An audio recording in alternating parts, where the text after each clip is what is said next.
I would like to talk to you about a story about a small town kid. I don't know his name, but I do know his story. He lives in a small village in southern Somalia. His village is near Mogadishu. Drought drives the small village into poverty and to the brink of starvation. With nothing left for him there, he leaves for the big city, in this case, Mogadishu, the capital of Somalia. When he arrives, there are no opportunities, no jobs, no way forward. He ends up living in a tent city in the outskirts of Mogadishu. Maybe a year passes, nothing. One day he's approached by a gentleman who offers to take him to lunch, then to dinner, to breakfast. He meets these dynamic group of people, and they give him a break. He's given a bit of money to buy himself some new clothes, money to send back home to his family. He is introduced to this young woman. He eventually gets married. He starts this new life. He has a purpose in life. One beautiful day in Mogadishu, under an azure blue sky, a car bomb goes off. That small town kid with the big city dreams was the suicide bomber. And that dynamic group of people were Al-Shabaab, a terrorist organization linked to Al-Qaeda. So how does the story of a small town kid just trying to make it big in the city end up with him blowing himself up? He was waiting. He was waiting for an opportunity, waiting to begin his future, waiting for a way forward. And this was the first thing that came along. This was the first thing that pulled him out of what we call waithood. And the story repeats itself in urban centers around the world. It is the story of the disenfranchised, unemployed urban youth who sparks riots in Johannesburg, sparks riots in London, who reaches out for something other than waithood. For young people, the promise of the city, the big city dream, is that of opportunity, of jobs, of wealth. But young people are not sharing in the prosperity of their cities. Often it's youth who suffer from the highest unemployment rates. By 2030, 3 out of 5 people living in cities will be under the age of 18.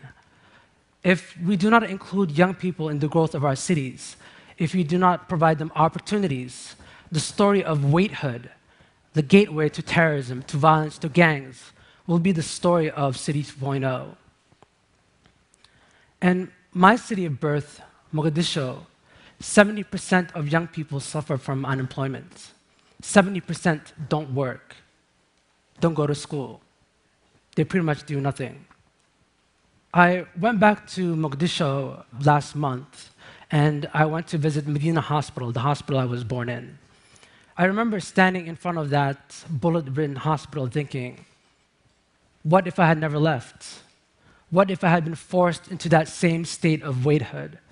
Would I have become a terrorist? I'm not really sure about the answer.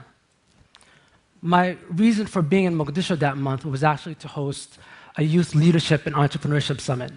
I brought together about 90 young Somali leaders. We sat down and brainstormed on solutions to the biggest challenges facing their city.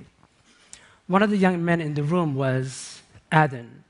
He went to university in Mogadishu, graduated. There were no jobs, no opportunities. I remember him telling me, because he was a college graduate, unemployed, frustrated, that he was the perfect target for Al-Shabaab and other terrorist organizations to be recruited. They sought people like him out. But his story takes a different route. In Mogadishu, the biggest barrier to getting from point A to point B are the roads. 23 years of civil war have completely destroyed the road system. And a motorbike can be the easiest way to get around. Aden saw an opportunity and seized it. He started a motorbike company. He began renting out motorbikes to local residents who couldn't normally afford them. He bought 10 bikes with the help of family and friends, and his dream is to eventually expand to several hundred within the next 3 years. How is his story different? What makes his story different? I believe it is his ability to identify and seize a new opportunity. It's entrepreneurship. And I believe entrepreneurship can be the most powerful tool against waithood. It empowers young people to be the creators of the very economic opportunities they're so desperately seeking. And you can train young people to be entrepreneurs. I want to talk to you about a young man who attended one of my meetings, Mahmoud, a florist. He was helping me train some of the young people at the summit in entrepreneurship and how to be innovative and how to create a culture of entrepreneurship. He's actually the first florist Mogadishu has seen in over 22 years. And until recently, until Mohammed came along, if you wanted flowers at your wedding, you used plastic bouquets shipped from abroad. If you asked someone, when was the last time you saw fresh flowers? For many who grew up under a civil war, the answer would be never. So Mohammed saw an opportunity. He started a landscaping and design floral company. He created a farm right outside of Mogadishu and started growing tulips and lilies, which he said could survive the harsh Mogadishu climate. And he began delivering flowers to weddings, creating gardens at homes and businesses around the city. And he's now working on creating Mogadishu's first public park in 22 years. There's no public park in Mogadishu. He wants to create a space where families, young people can come together and, as he says, smell the proverbial roses. And he doesn't grow roses because they use too much water, by the way. So the first step is to inspire young people. And in that room, Mohammed's presence had a really profound impact on the youth in that room. They had never really thought about starting up a business. They've thought about working for an NGO, working for the government. But his story, his innovation, really had a strong impact on them. He forced them to look at their city as a place of opportunity.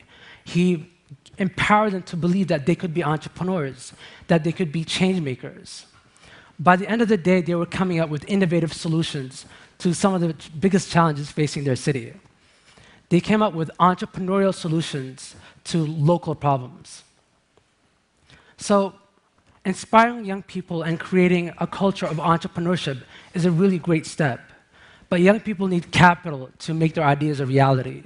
They need expertise and mentorship to guide them in developing and launching their businesses. Connect young people with the resources they need, provide them the support they need to go from ideation to creation, and you will create catalysts for urban growth.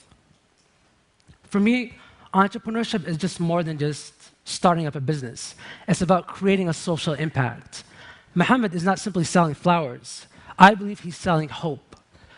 His Peace Park, and that's what he calls it, when it's created, will actually transform the way people see their city. Alan hired street kids to help rent out and maintain those bikes for him. He gave them the opportunity to escape the paralysis of waithood. These young entrepreneurs are having a tremendous impact in their cities. So, my suggestion is turn youth into entrepreneurs. Incubate and nurture their inherent innovation. And you'll have more stories of flowers and peace parks than of car bombs and waithood. Thank you.